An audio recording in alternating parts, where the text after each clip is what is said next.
Hi everyone, welcome back to my channel. I'm really excited. This is my first video back with my brand new camera. So I have the Sony ZV-E10, and then also I'm trying a new format. When it comes to product reviews, I really try my best to film in natural light, which can be finicky at times, but I'm just gonna go with it. So today I'm filming my review in front of my window in my bedroom, and there's no other light going on, so if the sun kind of comes in and out, that's why, but I really just want to start filming my more focused reviews like this, if it works out, so that you can see what the products look like on my skin in natural light. Without further ado, let's get right into it. Today I'll be reviewing Cocokind's newest sunscreen launch. It is their Silk SPF, and it is a hybrid broad spectrum SPF 30 with UVA and UVB protection.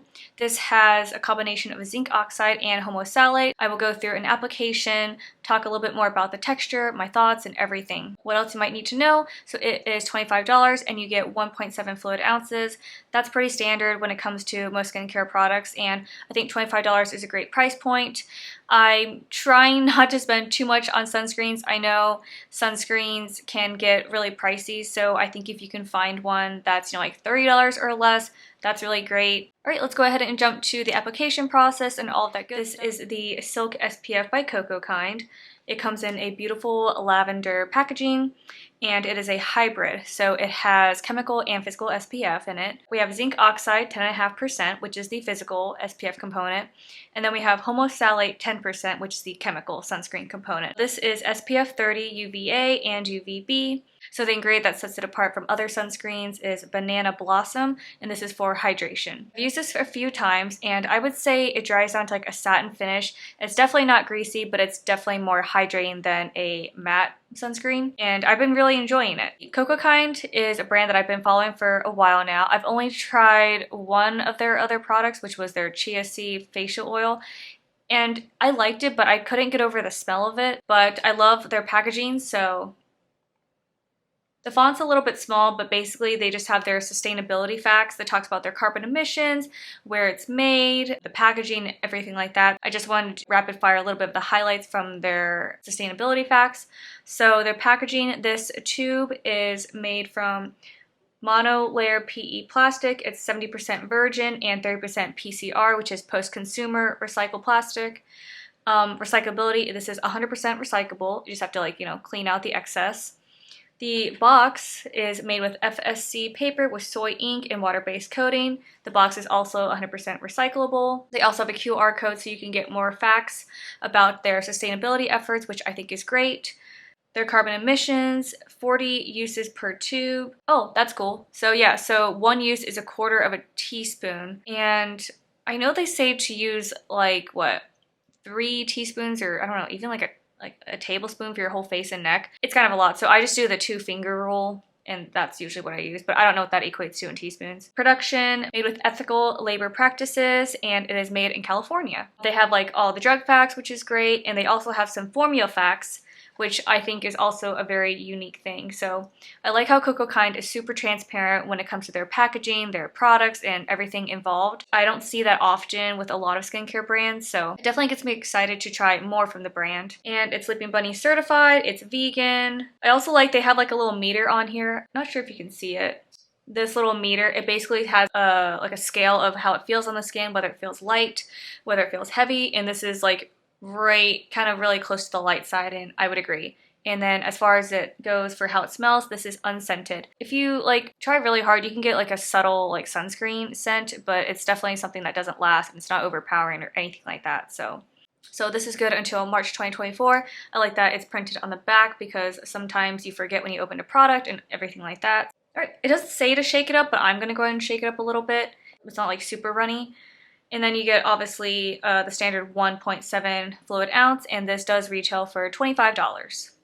I think it's only available on Cocokind's website. I haven't seen it at other retailers yet. All right, so we have that. So you can see it's kind of runny, but it's not super watery. And it looks really intimidating because it does look really white, but because of the homosalate chemical SPF in it, it does blend out really nicely. So don't let the super white product intimidate you.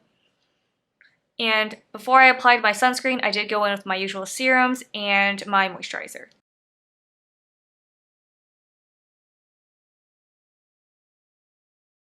So you can see it blends in really nicely. I'm not having to like really work it into the skin. And it just is very nice. And I have used this, I have worn this underneath makeup and everything, so it doesn't pill, which is a must for me. And yeah, it's not too sticky. It's like very subtly sticky, so I think that's like pretty standard for like most sunscreens that I've used. But I think it leaves like a really nice finish on the skin. But I'll also go in and just apply the rest of my makeup. That way you can see how it wears underneath makeup and things like that. But I would definitely say this is not going to leave you looking like a grease ball, but it's not going to leave you looking super dry either. The foundation I'm going to be using today is the Tower 28. It's their Sunny Days, which I will link my review of them. Okay, so I'm shade 25, Ocean Park, and I did a full review on this and I still really like it. This also has SPF in it, so I don't need to use as much, but it's nice to have like that double SPF because I don't like to just use the SPF that's in makeup itself. But you can tell that, you'll be able to see that it wears so nice underneath base products, other makeup products. Doesn't pill, doesn't affect the way that the product looks on the skin. And this foundation is definitely a little bit more dewier. So you can like see a little bit more like shine and glow here. Alright, so this is what it looks like on top of the sunscreen. I think it looks really nice, and this is actually one of my favorite. It's a foundation, it's like a tinted moisturizer with sunscreen, but it's definitely like a foundation because I think the coverage is just a pinch more than what you would typically get with a tinted moisturizer. Alright, my makeup is done. You can see everything looks so nice. It's been a sunscreen that I've really been enjoying, and I think for $25, it's right around kind of like where I'm comfortable spending for an SPF. It has pretty much everything that I like. I personally am a big fan of chemical sunscreens. It's a very personal preference if you prefer physical or a chemical SPF, so I really like this one just because it's the best of both.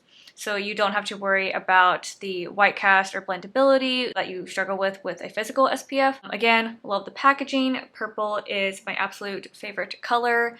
So I love that Cocokind is female owned, Asian owned, it's a small business. And as far as like the clean beauty goes, I think this is a really great company within the clean beauty space if that's something that's really important to you. This is vegan, it's cruelty-free. I just think it's a really great product.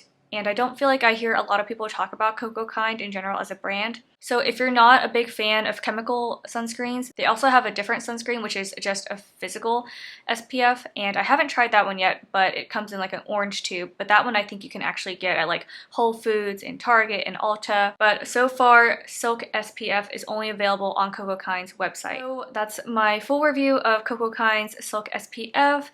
Again, this launched earlier this year, and I've been really loving it. So if you're on the market for a new sunscreen for the summer, I'd say definitely try this one out. $25, can't go wrong. And it just wears beautifully under makeup, and it looks great by itself too. So on days where I'm not wearing any makeup, I'll just put that on just so I know that I have my sunscreen protection on my face, and I'm good to go.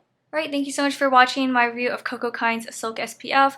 Definitely let me know if you'll be picking it up, what your favorite Cocokind product is. Also let me know if there are any products that are out that you want me to review. I always read the comments, and I always have an ongoing list of products that I want to try out and review for everyone. I can't wait to talk to you in the comments, and I will see you in my next video. Bye everyone!